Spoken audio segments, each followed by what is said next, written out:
L'entrepreneuriat social au cœur de cette édition, Fadil Guimbous Carrington, Monsieur Potable, il milite pour l'accès à l'eau potable pour tous au Cameroun au travers de son association baptisée Water Heart.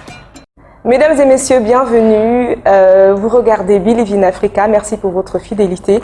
Nous sommes en compagnie de Fadil Guimbous Carrington. C'est un jeune Camerounais né à Garoua, des études au Cameroun à l'université de Yaoundé 2, au sorti un master en droit des affaires de l'entreprise.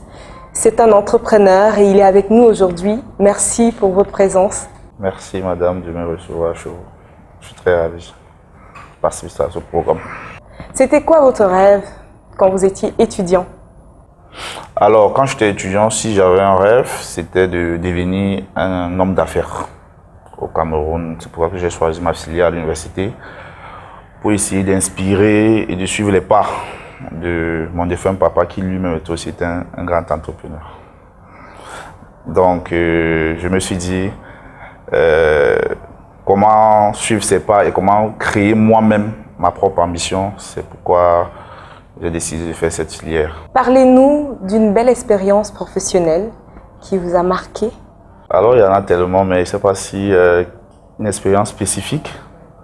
Peut-être dans le marketing. C'était quand même très passionnant. Je suis entré là dans le tas, d'abord étant jeune étudiant dans une multinationale. Je ne savais même pas dans quoi je m'aventurais. Et puis, au fil du temps, je me suis adapté. Mais ce qui m'a marqué là-bas, c'est parce que je faisais vivre des émotions, des expériences aux consommateurs. Ça veut dire que je transmets de la joie. À l'époque, j'avais un chef qui disait que nous, on vend des molécules de joie. Donc ça veut dire que nous, on travaille pour que les autres s'amusent.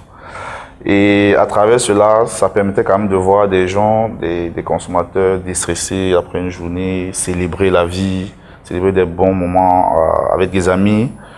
Je crois que c'est une expérience quand même qui m'a aidé à, peut-être qui a aussi influencé le côté social de ma personne plus tard. Je crois que c'était une expérience qui, personnellement, que j'ai bien pris. Qu'est-ce qui vous a motivé à vous lancer dans l'entrepreneuriat humanitaire? Est-ce que c'était une interpellation personnelle ou au vu des circonstances, il fallait résoudre un problème? Je crois que je peux répondre à cette question sur deux volets. D'abord, une motivation personnelle parce que mon histoire, c'est que dans mon propre village, il n'y a pas de l'eau potable. C'est quoi le village? À Maolé. Après Boumyébel, parce que je suis issu d'un mélange du nord et des Bassa. Donc, mais là-bas, il n'y avait pas d'eau. Donc, les mamans allaient à des sources traditionnelles, recueillir de l'eau. Alors, pendant des années, moi, j'ai longtemps fait pendant les vacances, quand j'y allais, parce que je partais pas au village très tôt. Et quand j'ai commencé à y aller, je rentrais généralement avec des maladies. Et autour de moi, tous les enfants de mon âge se plaignaient aussi. Bon, tout de suite, ça m'a pas parlé, mais après, quand je lance le concept, Monsieur Potable, qui, à la base, c'était un mode de vie que je voulais transmettre. C'était en quelle année? En 2018. Que je voulais transmettre à travers le vestimentaire. La mayonnaise a pris, moi c'était juste pour l'amusement et puis la mayonnaise a pris progressivement. Je me suis dit pourquoi ne pas transformer Monsieur Potable en une action humanitaire, d'où la naissance de Waters. C'est comme ça que les ambitions dans l'humanitaire se sont développées jusqu'à présent. Vous avez fondé en 2018 Water Heart. Vous militez pour l'accès à l'eau potable pour tous au Cameroun, avec des slogans comme Monsieur Potable, vous l'avez dit tout à l'heure. Par où avez-vous commencé s'il fallait revenir en arrière pour mettre tout ceci sur pied?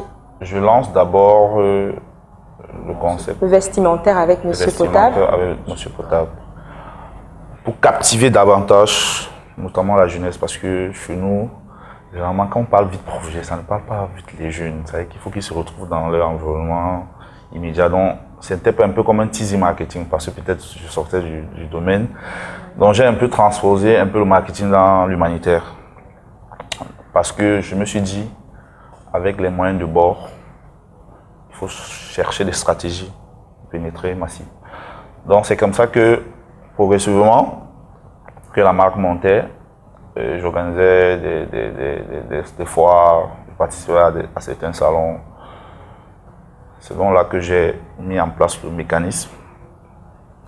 Un gadget acheté, 50% de réversé de contribution à l'association. C'est donc là que j'entreprends la légalisation de Waterhouse le 29 mars 2018 à la préfecture de Yaoundé, d'où la naissance de Waterhouse. Parlez-nous de l'association. Comment est-ce que ça se passe concrètement? Alors, c'était un peu difficile l'association. Au début, j'étais seul. Personne ne comprenait mes idées. On dit que c'est un domaine compliqué. C'est des choses des pouvoirs publics, des grandes ONG. Bon, moi, j'ai essayé de réunir quelques membres pour les expliquer le bien fondé de la cause et que nous tous ici, nous vivons des difficultés au Cameroun pour avoir de l'accès à l'eau potable, notamment dans la ville de Yaoundé. Il y a des quartiers comme Damas. Et donc, l'association a commencé à vivre. Ils ont commencé à adhérer progressivement aux idéaux. C'était pas facile aussi comme tout projet entrepreneurial. Mais après, ils ont commencé à participer, des petites contributions. Bon, c'est vrai que je suis le principal contributeur. Mais l'association vit parce que progressivement, on a commencé à Yaoundé. On s'est déporté au Grand Nord. C'est au Grand Nord qu'on a commencé beaucoup plus les activités. Et là-bas, j'ai eu un point focal, Ben Ahmed Abdourahman, qui a beaucoup contribué au développement des activités dans l'extrême nord, notamment avec les réfugiés. Donc on a commencé comme ça, c'était pas structuré, c'était ce qu'on pouvait faire, donc c'était des mains levées. Progressivement, les gens, bon, j'ai commencé aussi à monter dans les réseaux sociaux, devenir de plus en plus quand même populaire. Les gens commençaient à me suivre, m'écrire, Ibé, c'est quoi le truc, ton truc est intéressant, comment faire pour adhérer, comment faire pour participer, comment faire pour contribuer. Donc c'est comme ça que petit à petit, j'ai eu l'idée de créer des forums, de créer des points dans des localités où les gens pouvaient aller auprès des points focaux pour adhérer à l'association. Donc on a commencé timidement, mais après, c'est devenu très intéressant. Mais comment ça se passe concrètement en termes de stratégie? Alors, notre stratégie est basée sur le terrain. Ça veut dire qu'on a la première étape, c'est la sensibilisation. Parce que généralement, il faut aller vers des gens pour transmettre un message. Est-ce que c'est du porte-à-porte? Oui, c'est même beaucoup plus du porte-à-porte. Parce que, notamment, de 2018 à 2019, on a fait beaucoup de porte-à-porte. Dans pratiquement tous les quartiers yaoundés, on a fait des sensibilisations là sur la gestion rationnelle de l'eau. Parce que, à la matière, il y a ceux qui n'en ont pas, il y a ceux qui en ont. Et ceux qui en ont, généralement, font du gaspillage. Or, c'est une denrée périssable.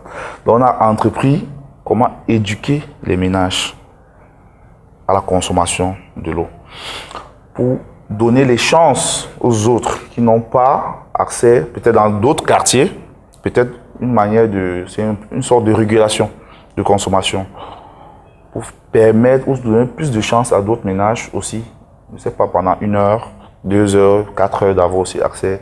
Alors donc, on a commencé à faire des porte-à-porte. C'était pas facile, vous savez, quand vous débarquez chez les gens comme ça. Un exemple type? Un exemple type qui était très difficile au quartier Mimboman, à Yaoundé, c'est pour ceux qui connaissent bien Yaoundé, arrondissement Yaoundé 4.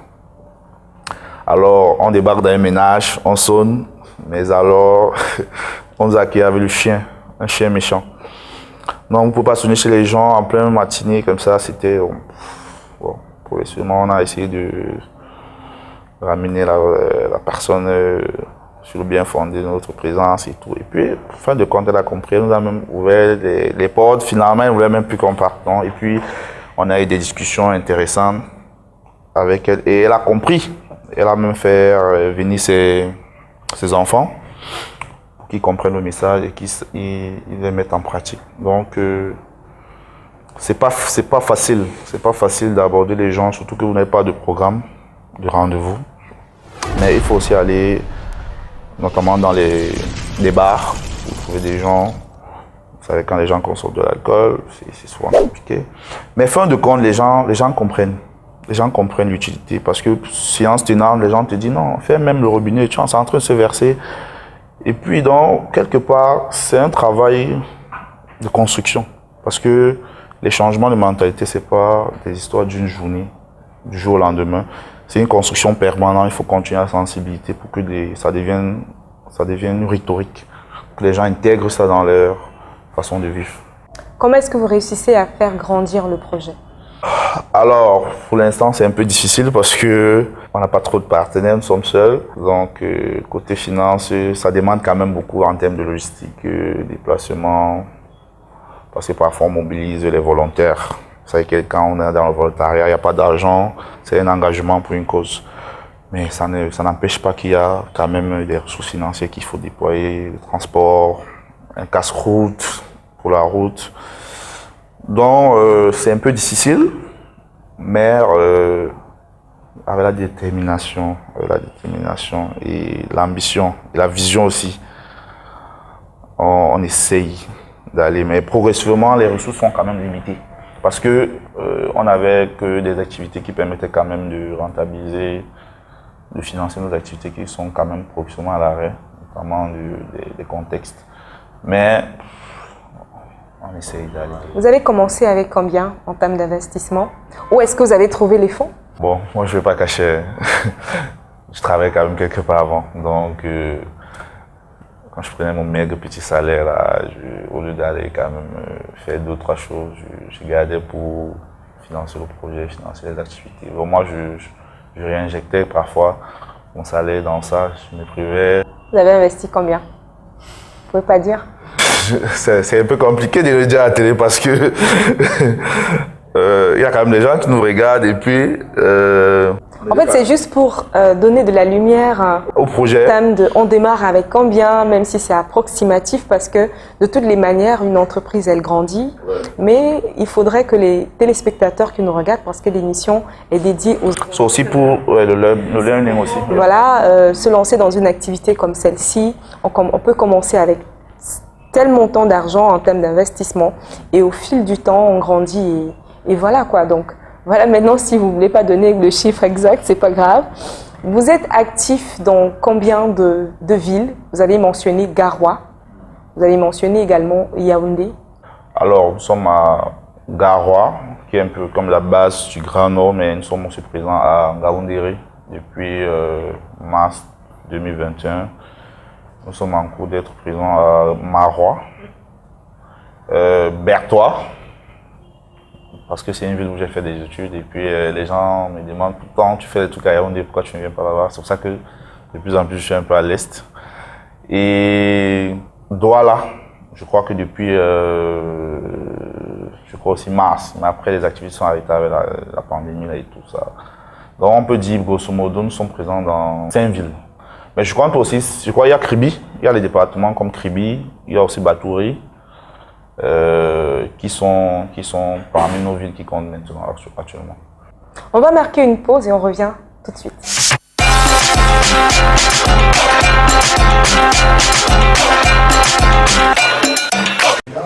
Et de 3 pour le prix Pierre Castel au Cameroun. La grande compétition qui valorise les talents et la création locale a primé le 22 septembre dernier ses lauréats pour l'édition 2020. C'était au cours d'une cérémonie sobre à laquelle ont pris part les autorités administratives de la ville de Douala, les opérateurs économiques, le jury et son président Emmanuel Le Taïli, par ailleurs directeur général du groupe SABC.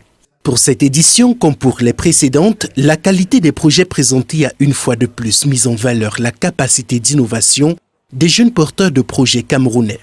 C'est le cas par exemple du jeune Delors Lewingouno qui a développé une chaîne de production de chips de plantain au niveau industriel. Une trouvaille qui lui a permis de décrocher le premier prix, accompagné d'une enveloppe de 15 000 € et d'un mentoring personnalisé d'une durée de 1 an et demi par le fonds Pierre Castel. L'argent du prix Pierre Castel va nous aider à pouvoir booster notre production, pouvoir produire moins cher, pouvoir attaquer des marchés comme le marché de la sous-région et le marché international où nos produits sont de plus en plus demandés. Il en va de même pour Emmanuel Clovis Mboudier Domché qui décroche le deuxième prix grâce à son projet de transformation et de commercialisation d'un thé aromatisé et du yaourt à base de Garcinia Cola, communément appelé Mbita Cola. Avec la dotation, nous allons augmenter quelques marchés et la visibilité, nous allons continuer à chercher des partenaires, des investisseurs et améliorer également nos projections avec les formations que le fonds met à notre disposition. Pour le groupe SABC et pour le jury de cette troisième édition du prix Pierre Castel Cameroun, l'aventure qui a débuté en 2018 a une fois de plus permis de mettre en valeur la qualité des talents locaux et l'engagement du groupe SABC à soutenir l'émergence de leaders entrepreneurs camerounais et africains. SABC, c'est une grosse machine, c'est un énorme groupe. Et là, nous arrivons à des dimensions où nous aidons, nous nous mettons au niveau des jeunes entrepreneurs en tentant de gagner en souplesse, en agilité, au travers du fonds Pierre Castel, pour leur donner de la visibilité, c'est la première ambition. Et la deuxième ambition, c'est d'essayer de les aider à concrétiser leurs projets, ou alors également pour ceux dont les projets sont déjà matures, comme notre lauréat Delors sur les chips de Madame Plantin, de faire en sorte qu'ils puissent passer à des niveaux supérieurs de développement et qui réclament une certaine expertise et qui réclament aussi du financement. Pour rappel, le prix Pierre Castel s'est donné pour ambition d'identifier et de soutenir les jeunes entrepreneurs qui, à travers leurs projets dans les domaines de l'agriculture et de l'agroalimentaire, contribuent au développement social et sociétal de leur pays.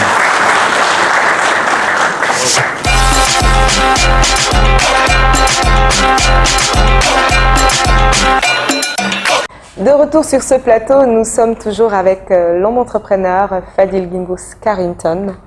Nous allons revenir sur son initiative humanitaire. Tout au début, on vous a posé la question de ça. Enfin, vous avez mentionné que vous pilotiez cette entreprise seule. Combien de personnes sont réellement derrière le projet? On peut avoir une idée des personnes ou des équipes qui vous accompagnent? À l'heure actuelle, nous sommes 20. Ça veut dire que 20 personnes actives. Donc 20 personnes qui vous accompagnent, ce sont des personnes qui sont également rémunérées. Est-ce qu'ils travaillent en bénévolat? On a toutes catégories. Actuellement, on n'a que 2 personnes rémunérées dans le programme, parce qu'on n'a pas encore de moyens des projets. Le reste, c'est du bénévolat, c'est l'engagement. Donc, les personnes rémunérées, c'est généralement les personnes qui gèrent la paperasse, derrière, le volet administratif. Le volet administratif. Et généralement, on travaille aussi avec des consultants externes. Je crois qu'actuellement, nous avons 2 consultants externes. On ne peut pas dire qu'ils sont rémunérés. Généralement, ce sont des sessions qu'on les reverse. Donc, c'est un peu ça concrètement en termes d'effectifs. Waterheart est une association à but non lucratif. Dites-nous sincèrement, est-ce qu'on peut vivre d'une activité comme celle-là et gérer toutes ces charges? C'est vrai, on peut vivre de ça. Parce qu'en réalité, des projets, c'est un projet social. Mais il y a de la ressource qui travaille dans les projets sociaux. Donc, on ne peut pas dire qu'on vient là pour vivre concrètement, ça veut dire comme dans une entreprise classique, commerciale qui fait des bénéfices. Mais, contrairement à ce que les gens pensent, les projets humanitaires emploient beaucoup de gens. Beaucoup de personnes travaillent dans les projets humanitaires parce que, par exemple, je prends un exemple simple. Pour construire un forage, ce n'est pas un membre de l'association qui construit un forage. C'est un technicien, un ingénieur hydraulique. Ce sont des maçons qui font cela, généralement. Et tout le temps, ça peut pas être parfois des techniciens externes. Ça peut être des techniciens qui peuvent être recrutés dans la structure. Par exemple, là, moi, j'ai plein de demandes d'ingénieurs qui m'envoient tous les jours des CV, tous les jours. Et ça peut aider parce que ça peut aider dans le cadre de la préparation des projets. Mais généralement, un ingénieur qui sort de l'école, il veut de l'argent. Il ne va pas venir comme ça pour du bénévolat. Donc, on peut vivre, oui, on peut vivre dans l'humanitaire. Parlons de Covid-19. L'une des mesures barrières connues de tous, c'est laver les mains à l'eau coulante. on est quand même dans une situation, vous qui militez pour l'accès à l'eau potable, on a des zones où l'eau est encore, c'est rare, d'accord? Quelle est votre approche par rapport à cette situation? Alors, c'est vrai que là-dessus, j'ai même participé à 2-3 ateliers. On m'a interpellé et moi, j'ai donné mon point de vue. Déjà, je salue le maire de la mairie de ville de Berthois. Là-bas, on a disposé 10 fûts dans les marchés. Mais en réalité, on a des zones où il n'y a vraiment pas d'eau. Voilà. C'est ça que je dis. La plus grande chose, c'est pas de disposer les fûts. Parce que pour disposer le fût ou les fûts, il faut avoir l'eau accessible. Alors, si vous venez mettre les fûts à quoi, par exemple, à Douala, et que demain, il n'y a pas l'eau, faites comment? Prenez l'eau. C'est de ça qu'il s'agit. C'est pour ça que, en somme, dans la bataille du Covid au Cameroun, on a eu beaucoup d'initiatives, on a déployé la logistique, mais après, il n'y avait plus rien. Il n'y avait plus rien. Il n'y avait plus rien. Il n'y avait plus d'eau dans ces fûts. Parce que même la politique pensait pour recharger, c'est pas après, peut-être ça peut être une journée, ça peut être une semaine en fonction des contenances. Il n'y avait plus. Parfois, le robinet d'en face était coupé. Donc, c'est un réel problème le Covid au Cameroun. C'est venu même mettre à nu nos vrais problèmes d'accès à l'eau potable. Il n'y a pas d'eau. On a très peu d'eau au Cameroun. Pourtant, on a des ressources et des réserves immenses. Mais qu'est-ce qui explique la rareté étant donné qu'on a quand même des précipitations? Il pleut au Cameroun. Il pleut effectivement énormément au Cameroun, mais l'eau s'infiltre dans le sol. Donc il faut aller chercher soit de l'eau à travers des projets ou penser comment ce qui se fait ailleurs actuellement, notamment dans les petites recherches que j'ai faites en France. Ils ont des zones de canalisation d'eau de pluie. C'est-à-dire que, un peu comme des piscines géantes. Lorsqu'il y a des précipitations, on recueille de l'eau, on maintient, et puis plus tard, on traite, on transmonte ça, comme des distributions. Donc ici, par exemple, chez nous, on a le cas spécifique, par exemple, on peut prendre un exemple au nord du Cameroun, qui est une zone très sahélienne, mais pendant les saisons pluvieuses, d'ailleurs on le voit dans l'actualité, les inondations font des dégâts. Mais plus tard, dans 3-4 mois, les gens font 14 km pour puiser de l'eau. Moi, j'ai vu ça de mes yeux. C'est impossible. Mais comment ça se fait? Comment on a tant d'inondations dans des zones, on n'a pas de politique publique pensée pour canaliser ces eaux-là pendant ces précipitations, pour plus tard redistribuer auprès des villages. C'est de ça qu'il s'agit.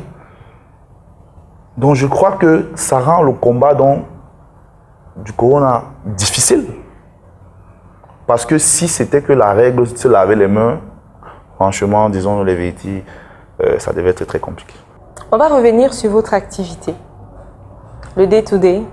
Est-ce que vous pouvez quand même tout de même partager des difficultés réelles dans l'exercice de votre activité? Alors, en dehors du contact sans préavis? Non, le contact même c'est humain, c'est une difficulté, mais il y a des difficultés énormes. Il y a des difficultés énormes, notamment le quotidien.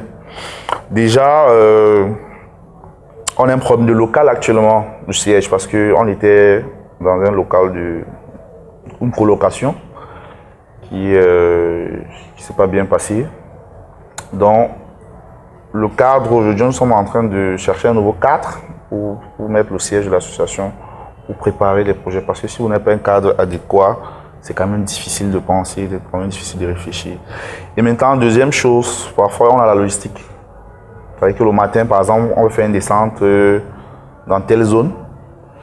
Généralement, à défaut d'avoir notre propre véhicule pour tout le monde, généralement, c'est des locations, des voitures. Parfois, si c'est loin des bus, des cars, ça coûte quand même énorme. Ce sont des coûts énormes. Donc, au quotidien, comme ça, ce sont des difficultés quand même qui rendent les démarches quand même un peu compliquées, spécifiquement. Donc, mais tout ça tourne autour quand même de la ressource financière. Alors, qu'est-ce qu'on devrait faire ou ou ne pas faire quand on est entrepreneur? Là, je vais parler de quelles sont les qualités d'un entrepreneur ou les sacrifices. Alors, je crois que quand même je suis entré dans l'entrepreneuriat, je me suis dit que c'est le pire cauchemar de ma vie. Parce que le salaire, c'est vrai que c'est plus difficile de trouver un emploi, mais quand on la trouve, on sait quand même qu'après 30 jours, bon, pour les patrons, sur les patrons un peu compliqués, après 40 jours, vous avez quand même votre salaire à l'emploi. Donc, le cerveau, on l'enregistre et puis on peut se permettre de mener une petite vie au calme. Mais quand on est entrepreneur, vous êtes votre propre salaire. C'est vos initiatives qui vous payent demain. Donc, c'est difficile. Mais les choses à ne pas faire, c'est d'éviter le stress ou le découragement.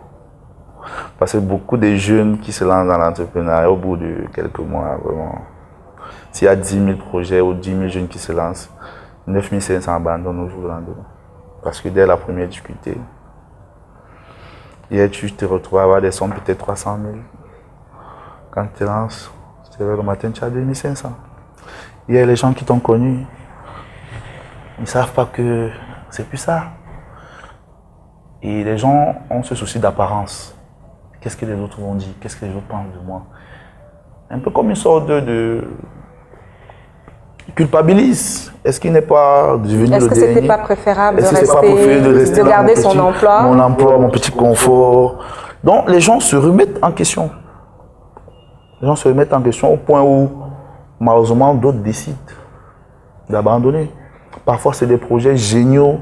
Il fallait juste un peu de persévérance, d'accompagnement et d'ouverture. Parce que aussi, l'une des choses qu'il faut faire, c'est s'ouvrir. Avez-vous des projets? Dans 5 ans, j'aimerais devenir l'association très importante dans le domaine de l'accès à l'eau potable, de l'humanitaire au Cameroun.